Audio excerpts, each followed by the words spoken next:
Film शुरू होती है मार्कस नाम के एक लड़के से जिसे पुलिस गिरफ्तार करके अपने साथ ले जा रही थी और हम उसके चेहरे पर काफी उदासी देखते। वहीं उसकी मॉम और बहन भी खड़ी हुई थी जो उसके जाने से बहुत दुखी। यहाँ मार्कस की बहन अपनी कहानी बताने लगती है कि हमारी फैमिली कई सालों से अमेरिका के एक शहर सेलम में रह रही है और इस शहर सेलम की तारीख बहुत ज्यादा खौफनाक और डरावनी है क्योंकि 17वीं सदी में यहाँ विच ट्रायल बहुत ज्यादा किया जाता था, यानी औरतों को चुड़ैले समझकर मार दिया जाता। इनमें बहुत सारी आम बेगुनाह औरतें भी थी जिन बेचारियों को भी विजेस समझकर मार दिया गया। अब मार्कस की बहन जिसका नाम बिली था बताती है कि मैं अपने घर में अपनी मॉम और दो भाइयों के साथ रहती हूँ। एक तो मार्कस है जिसे पुलिस ले गई है और एक छोटा था। हमारे साथ अंकल भी रहते हैं जो एक आलसी इंसान थे। और अब यहाँ से कहानी पास्ट माजी में चली जाती है जहाँ हम बिली के दोनों भाइयों को देखते हैं। वो जब साइकिल से घर जा रहे थे तो उनके छोटे भाई को जंगल से कुछ आवाज आती है जिसका पीछा करते हुए वो जंगल में बने एक खंडर जैसे घर में जा पहुँचता है। चेक करने पर उसे वहाँ एक चाकू और एक डायरी मिलती है। तभी यहाँ उसका बड़ा भाई मार्कस भी आ गया। ये दोनों चीजें देखकर वो जल्दी से अपने भाई के हाथ से उन्हें छीन लेता है। मार्कस ये देखकर समझ गया कि जरूर ये घर किसी पागल इंसान का होगा, जब भी तो ये चीजें उसने यहाँ रखी हुई हैं। इसीलिए वो अपने भाई को फौरन यहाँ से निकलने को कहता है और दोनों भाई घर के लिए निकल जाते हैं। रास्ते में दो लड़के इनकी बहन बिली के बारे में उल्टी सीधी बातें करने लगी जो सुन मार्कस ने तो नजरअंदाज कर दिया,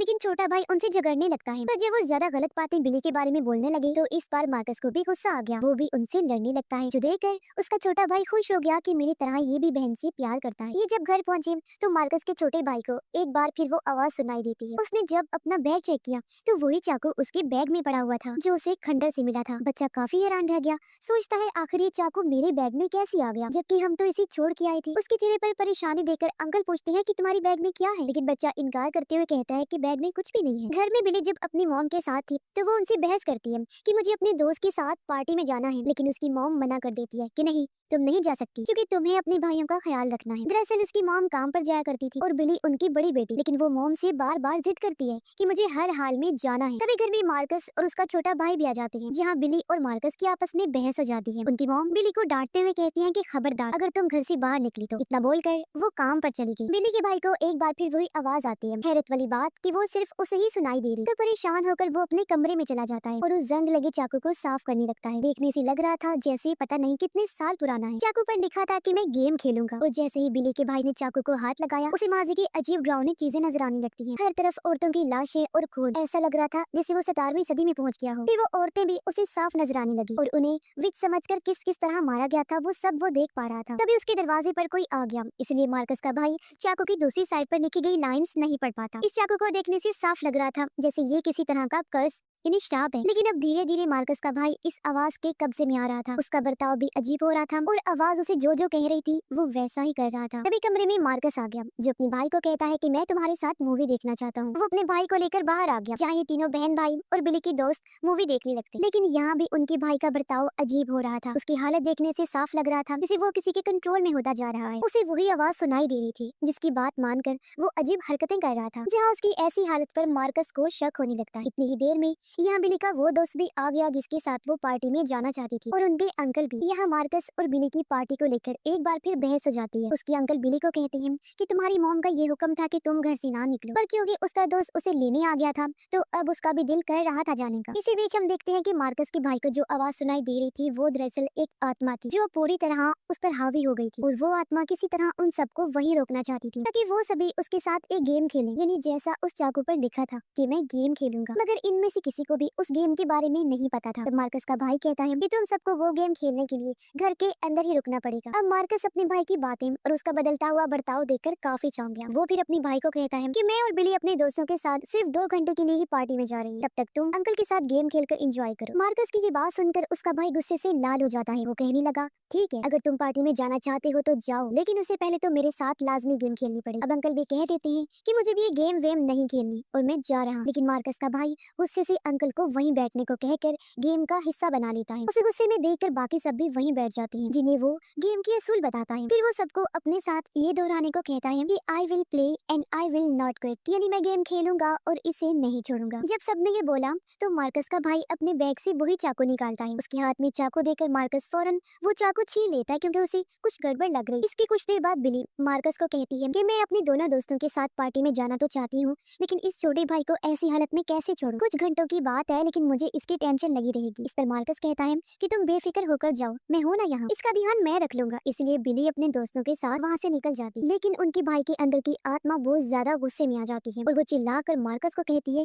कि इस चाकू पर जो लफ्ज लिखे हुए हैं उसे तुम दोहराओ। और जैसे ही मार्कस उन लफ्जों को पढ़ता है, उसे भी अपने भाई की ही तरह अजीब डरावनी चीजें नजर आने लगती हैं, जिससे वो इतना ज्यादा घबरा गया कि वहीं बेहोश हो जाता है। होश आने पर मार्कस का छोटा भाई उसके पास आया, जो अब नॉर्मल लग रहा था। वो कहता है कि तुम बेहोश हो गए थे और मैंने अंकल की मदद से तुम्हें बिस्तर पर लेटाया। कुछ देर बाद जब छोटा भाई अपने कमरे में सो रहा था, तो तभी वहाँ मार्कस आता है। वो चुपके से उस चाकू को उठाकर वहाँ से जाने लगा। इस आहट से छोटे भाई की आंख खुल गई। वो मार्कस का पीछा करने लगता है ताकि वो देख सके कि आखिर मार्कस क्या करने वाला है। मार्कस ने खुद को एक बाथरूम में बंद कर लिया था और जब वो शीशे के सामने खड़ा हुआ था, तो उसे एक लड़के की आत्मा दिखाई देती है, जिसकी माथे पर क्रॉस का निशान बना हुआ था। उसे देखकर मार्कस भी चाकू से अपने माथे पर वैसा ही क्रॉस का निशान बना लेता है। यानी कि जिस आत्मा ने पहले उस छोटे भाई को पोजेस्ट किया हुआ था अपने कंट्रोल में, उसने अब मार्कस को भी अपने वश में कर लिया था। उसके भाई को मार्कस की फिक्र हो रही थी, इसलिए वो उसे दरवाजा खोलने का कहता है। और जब उसने दरवाजा खोला तो वो अपने भाई की ऐसी हालत देखकर बुरी तरह डर गया। वो भागकर अंकल के पास आया और उन्हें सारी बात बता देता है। और जब ये दोनों उसके पास आई तो मार्कस चाकू और रस्सी लिए बाहर चला जाता है। घर के बाहर वाले पेड़ पर मार्कस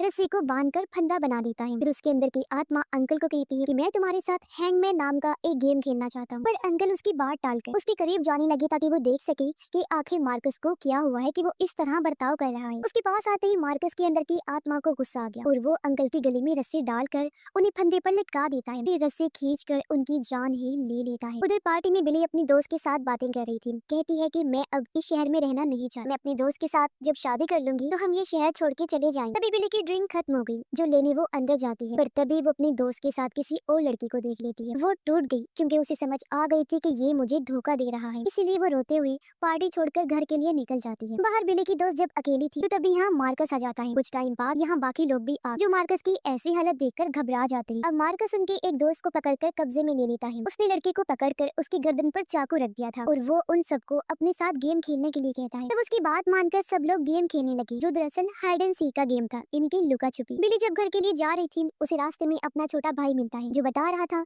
कि मार्कस को एक आत्मा ने पोजेस्ट कर लिया है और उसने अंकल को किस तरह लटकाकर मार दिया। लेकिन बिली को उसकी बातों पर यकीन नहीं होता। इतनी ही देर में यहाँ बिली की दोस्त भागती हुई आई और वो घबराई हुई थी। मार्कस के बारे में उसे बताने लगती है। ये सुन बिली समझ गई कि इसका मतलब मेरा छोटा भाई सही कह रहा था और वो अपने छोटे भाई को कहती है कि हमें किसी भी तरह अपने भाई मार्कस को बचाना होगा। तब बिली का छोटा भाई उन दोनों को एक तरीका बताता है कि किस तरह हम मार्कस के अंदर की आत्मा को भगाकर उसे आजाद कर सकते हैं। वो उसे खंडर के बारे में बताता है, जहाँ से उसे वो शराबी चाकू और डायरी मिली थी। वो कहता है शायद डायरी में कुछ लिखा हो कि उस आत्मा को कैसे भगाया जाए। उधर मार्कस के अंदर की आत्मा इतनी बेरहम बन गई थी कि उसने एक एक करके पार्टी में आई सभी लोगों को बेरहमी से मार दिया था। किसी को छत से गिरा कर तो किसी को चाकू से वार कर। उधर वो तीनों उस खंडर में आकर डायरी को पढ़ने लगते हैं, जहाँ उन्हें सेलम शहर की सच्चाई पता चलती है कि किस तरह 17वीं सदी में एक बेगुनाह औरत को कुछ लोगों ने चुड़ैल समझ लिया था। वो उसे भी सजा देना चाहती थी, उसकी जान लेकर। औरत को काफी मारा पीटा भी गया और उसका एक छोटा बेटा जिसका नाम डैनियल था, उसे भी वहाँ के बच्चे बुली करते परेशान करते रहते। औरत को वहाँ के लोगों ने जब जिंदा जलाने की कोशिश की तो डैनियल अपनी माँ को लेकर भाग निकला और वो सब लोगों से दूर जंगल में आकर इस खंडर में रहने लगी। लेकिन कुछ दिन बाद जब कुछ लोगों को उनके बारे में पता चला, तो वो जंगल में आकर डैनियल को परेशान करने लगी और उन्होंने ही उसकी माथे पर चाकू से क्रॉस का निशान बना दिया था। ये सब पढ़कर बिली काफी हैरान रह गई। उसे घबराहट भी हो रही थी, इसलिए वो डायरी में आगे की कहानी नहीं पढ़ पाई। लेकिन तभी उनके सामने डैनियल की मॉम और उनके जैसे ही बेगुनाह लड़कियों की आत्माएं आ जाती हैं, जिन्हें भी विच समझकर मार दिया गया था। और वो बिली से डायरी को पढ़ने का कहे, जिससे पता चला कि उन बच्चों ने फिर डैनियल को फांसी पर लटका दिया और इसी चाकू से उसे मार दिया, जिससे उसके माथे पर निशान बनाया गया था। फिर वो सब उसकी लाश के सामने गेम खेलने लगे। अपने बेटे की मौत से डैनियल की मोम पूरी तरह टूट गई। वो हमेशा रोती रहती थी, लेकिन फिर वो पूरी तरह बदल गई। उसने डीमन शैतान की पूजा करना शुरू कर दी और वो पूरी तरह विच बन गई, ताकि उन लोगों से अपने बच्चे की मौत का बदला ले सके। फिर उसने अपने मरे हुए बेटे डैनियल की हड्डियों से वो चाकू बनाया, ताकि वो एक बार फिर अपने बेटे को वापस पा सके, वो भी शैतानी रूप में। तब ऐसा हुआ भी, वो शैतानी रूप में वापस लौट आया और उसने वही उन सब लोगों को मार दिया। और जो कोई भी उन गेम्स को खेलता है, अगर तो वो हार गया फिर वो मारा जाता है, लेकिन अगर वो आखिरी सर्वाइवर होता है, इन्हीं जिंदा बचता है, वो गेम का विनर कहलाया जाता है। बिली इधर डैनियल की मॉम की आत्मा से पूछती है कि अगर हम इन गेम्स में डैनियल को हरा दें तो क्या हम सब जिंदा बच सकते हैं। ये सुन वो आत्मा जोर जोर से हंसने लगी। फिर कुछ देर बाद वो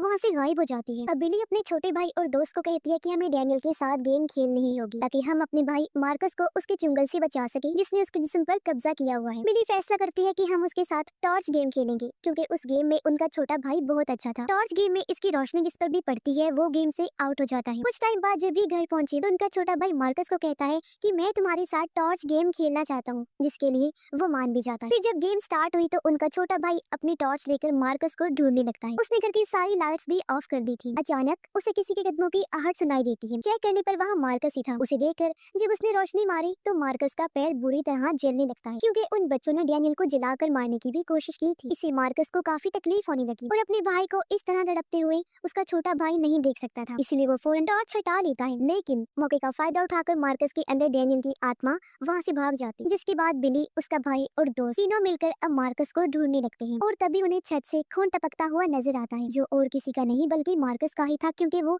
ऊपर बैठा हुआ था। इसीलिए अब ये तीनों एक साथ मिलकर उस पर टॉर्च मारने लगते हैं, जिससे एक बार फिर मार्कस जलने लगा। और इस बार बिली अपने भाई को दर्द में देखकर दुखी हो जाती है, इसीलिए फौरन उसने टॉर्च हटा ली। अब कुछ देर बाद मार्कस जख्मी होकर छत से नीचे गिर जाता है। वो जब चेक करने उसके पास गई तो मार्कस अपने पास रखी हुई टॉर्च को बिली की दोस्त पर कर देता है, जिससे वो बुरी तरह जलने लगती है। ये देख बिली उस श्रापित चाकू से मार्कस पर हमला कर देती है, जिससे वो बिली की दोस्त को छोड़ देता है। इसके बाद बिली, उसका भाई और दोस्त किसी और जगह पर जाकर छुप जाते हैं। यहाँ बिली का भाई उन्हें बताता है क्योंकि ये चाकू डैनियल की हड्डियों से बना हुआ है, तो इसका मतलब उसकी आत्मा का असली सोर्स ये चाकू ही है, जिसके जरिए ही हम इस श्राप को खत्म कर सकते हैं। कुछ देर बाद मार्कस यहाँ भी आ जाता है और वो अपनी ताकत से छोटे भाई को हवा में उड़ाने लगता है। ये देख बिली को गुस्सा आ गया, इसलिए वो चाकू के ऊपर लिखे गए श्राप को पूरा पढ़ने लगती है। इससे होता ये है कि डैनियल की आत्मा मार्कस के जिस्म से तो निकल गई थी, लेकिन अब वो बिली के अंदर आकर उसे पोजेस्ट कर लेता है। यहाँ बिली भी कई सारी आत्माओं को देखती है जो उस पर हमला कर देती है, और अब बिली भी आत्माओं की दुनिया में पहुंच जाती है, जहाँ वो डैनियल पर हमला कर देती है ताकि उसे खत्म कर सके। फिर अचानक ही वो असली दुनिया में वापस आ जाती है। वो सबको बताती है कि मैंने डैनियल की आत्मा को तकरीबन खत्म कर दिया है, लेकिन तभी वो अपने हाथ पर लगा हुआ खून देख लेती है, जो और किसी का नहीं बल्कि डैनियल का ही था, जो भी अभी उसके हाथ पर लगा था, जिसके साथ ही खून से भरे हुए हाथ दीवारों पर भी लगने लगते हैं, जिसका मतलब था कि आत्माओं की दुनिया से ना सिर्फ बिली वापस आई थी, बल्कि उसके साथ साथ डैनियल भी आ चुका था, और उसके खून के धब्बे पूरे घर में फैलने लगते हैं। ये लोग भागने का सोचते हैं, लेकिन किसी तरह डैनियल मार्कस और उसके भाई को अलमारी में बंद कर देता है, जहाँ मार्कस को बुरा लग रहा था। उसे अपने किए का अफसोस हो रहा था, क्योंकि पोजेशन की हालत में उसके हाथों न जाने कितने लोगों की मौत हो गई थी। इस पर उसका छोटा भाई मार्कस को समझाने लगा कि भाई इसमें तुम्हारी कोई भी गलती नहीं है, तुम परेशान ना हो, क्योंकि तुमने कुछ भी जानबूझ के नहीं किया। बाहर बिली पर डैनियल हमला कर देता है, लेकिन वो उसका सामना करती है। फिर मदद के लिए अपने भाई मार्कस को बुलाने लगती है। अब किसी तरह मार्कस अलमारी का दरवाजा तोड़कर बाहर आ गया। वो उसे रोकने के लिए आगे बढ़ा, लेकिन डैनियल इतना ताकतवर था कि वो मार्कस को दूर फेंक देता है। तब यहाँ पर बिली का छोटा भाई भी आ गया, जो काफी गुस्से में था, और वो डैनियल को अपने साथ एक गेम खेलने का कहता है। अब गेम खेलने के लिए जैसे डैनियल उसके करीब आने लगा, तभी बिली का छोटा भाई उस श्रापित चाकू को